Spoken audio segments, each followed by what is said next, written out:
Hello YouTube, De-bodgery here, aka Richard Gumfaw on Facebook. Welcome to EV Components Review. This is a production EBMX X-9000 controller, which I have disassembled. When I got this thing, the logic board was soldered down to these pin headers, which I've broken off 3 of them partly and then tore them off the rest of the way. But yeah, it was completely soldered down, and of course it had M4 screws holding it down too. The only thing that separates this from a real production unit, like the one that I slammed on my bench several times, just to show how good it was, is that this lacks the cables and it lacks the potting. That's it. Otherwise, this is 100% a production unit. Alright, so let's push that aside. We're not talking about that. We're talking about the power stage. So the first thing I want to debunk is a rumor I heard, and that was that EBMX is only putting copper in the prototype ones to show off, but once they get to production, they're going to brass. And, well, that's a lie.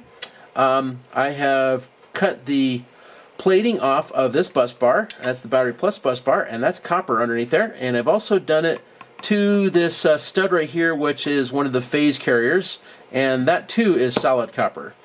Do I really need to check everything else? I don't think so. Let's just call a spade a spade. This is solid copper, just like what EBMX is saying all along.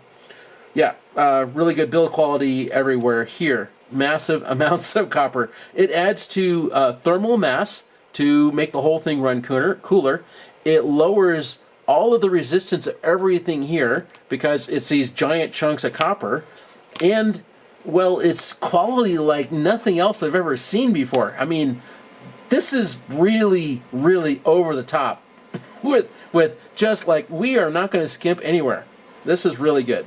All right, so something you can't do with a KO controller. And I'm going to use this as a demonstration for it, but I could do it on any of those studs. And in fact, yeah, before I do that, I'm going to talk about it a second. So I'll just pretend like it was like together.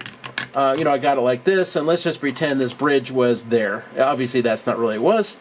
Anyway, so here's one of the M6 screws that was holding it together. And I went and grabbed this 1/4-inch screwdriver that takes, 1/4-inch bits, and the bit that would take those screws out. Put it in there and try to take those M6 screws out that were in here and over here. And I couldn't turn them with my hands. My hands would just simply slip around the handle of my screwdriver because those screws were in there. Instead, I had to pull out a wrench. This is just a 1/4-inch wrench, but still, the fact that they were in there tight enough to need a wrench to loosen them says something about the stoutness of this thing. I mean, it's really good. Just really good. Feel free to wrench on these things.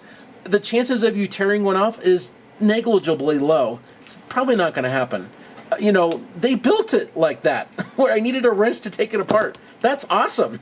All right, so let's do that with this. So this is all copper here, and these 3 carrier pieces are held in with screws on the bottom to the plastic, and that's pretty much it. And I'm just going to use the center hole because that one I can get the best purchase on, while holding this in my hand. And I'm going to wrench on this thing, and I'm going to show you, in my hand, just how stout this is.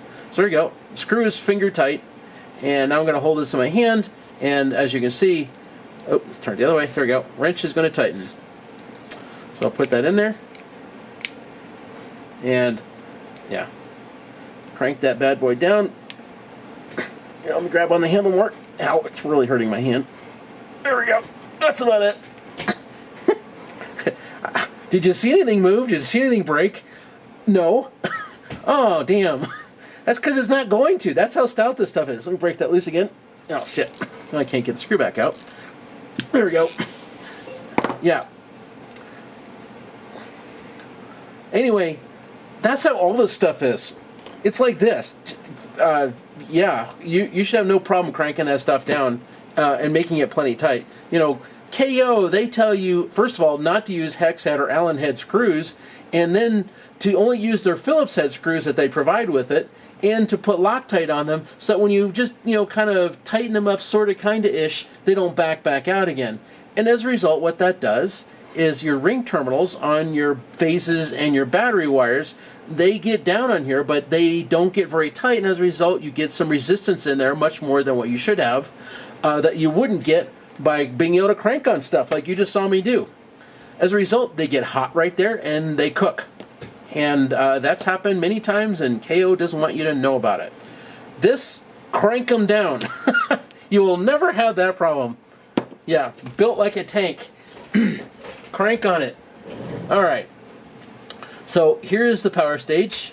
Yeah, and these are built the same way. So I want to do a demo here, because this is all in here, and it's got screws in it and stuff. I want to show you just how tank-like this is. So here is the unsupported power stage. The only thing that is holding these two tall battery plus and battery minus standoffs in place is the solder on them. Otherwise, nothing. And I'm going to squeeze on here with both hands across those two, and as you can see, they're about 1.5 inches, 1 3/4 of an inch tall. So that's the two biggest ones I got the most leverage on. These ones, it'd be kind of pointless. But here, both hands. I don't know if you can see it on camera. I can see them flex a little bit. I can see the board kind of bow, and that's it. I cannot break those off. If I did that with a KO controller, these would snap right off, because all they would have is, first of all, that those vertical standoffs are much skinnier, and all they would have is that little bit of solder on the bottom of them. That's it. And that's why you can't crank on them on a KO controller, because you'll literally twist these off. On here, they are a solid piece of copper that is press fit into another solid piece of copper with an M6 screw through the bottom of it, and then 2 M4 screws through this, securing it to the heatsink. You won't break this. Not easily, not without some really monkey wrenching on the thing. You know, you have to be a gorilla to break this stuff, basically. This is really strong. And that's also true for these. In my previous video about this, I said that these were one solid piece, and they're not. This is a piece that was machined on a lathe, and this piece was machined on a mill. The two were press fit together, and then an M6 screw was run through the bottom to secure the two together, and then they're electroplated. They're very stout. They're not going anywhere. And while I can't see it on that pre-production unit, I can definitely see the line between the two of them on here, and I will show this under my macro lens later on, and you'll be able to see that on here. But yeah, these are the same designs. It's just that this pre-prod unit over here is just a little bit tighter together, so I can't see that line between the parts, whereas I can on here. So yeah, we'll look at this again, and yeah, those are definitely vertical pieces that are screwed on to the copper piece, you know, via an M6 screw, and same thing for these. Still extremely stout. No problems with that. So there is one thing that I wish was better. Part of it can't be fixed, in my opinion, and part of it could be fixed. So you have 4 ceramic caps here and 2 over here, and the whole purpose for their existence is basically high-frequency filtering. If you look at my Trampa 100-250 teardown, you'll notice that there are 4 or 6 ceramic caps smack in the middle of each one of the phases. That's the best place to put them. And this is basically design that makes this the way it is. You can't put ceramic caps in here and in here, which is where they really need to be. Instead, you've got 4 of them over here and 2 over here. I would put at least 2 more over here just to balance this out. But what's created here, because there's no ceramic caps in here, is you have a noisier area right here in the middle of this power stage. That I would like to see better, but it's probably not possible, because around these 2 connectors right here, there's all these little traces that go every direction, and there's no place to get a thick enough trace from battery plus to battery minus to put some ceramic caps there. It literally is not physically possible that I can see. So yeah, that's probably never going to get fixed, and probably the designers for this board knew that, and that's why they didn't put them in there, because there was literally no way to route around everything else and make that happen. So yeah, sometimes designs are what they are, and you can't do anything about it. But yeah, I would like to see a few more of these down here. That would help some. That's pretty much the only thing I don't like about this power stage. Otherwise, it is a tank. It is built really solid, really, really solid. In fact, even these MOSFETs that are here, you know, the gaps between them and all the copper bars is really close. These are Chinese MOSFETs. I can't remember the name. We'll look at that later on when I do the close-up on the macro lens. But yeah, talking to people, electrical engineers, people that actually design motor controllers and use components, they actually use these. And they're in the KO controllers.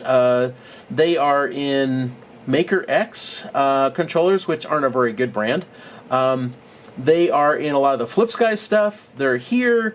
They're in the KO product line. And Schul uses them as well. So yeah, a bunch of people use this very exact model of MOSFET and also this same brand of MOSFET. And some of those are really good brands and some of them are not so much. So it's not a bad MOSFET.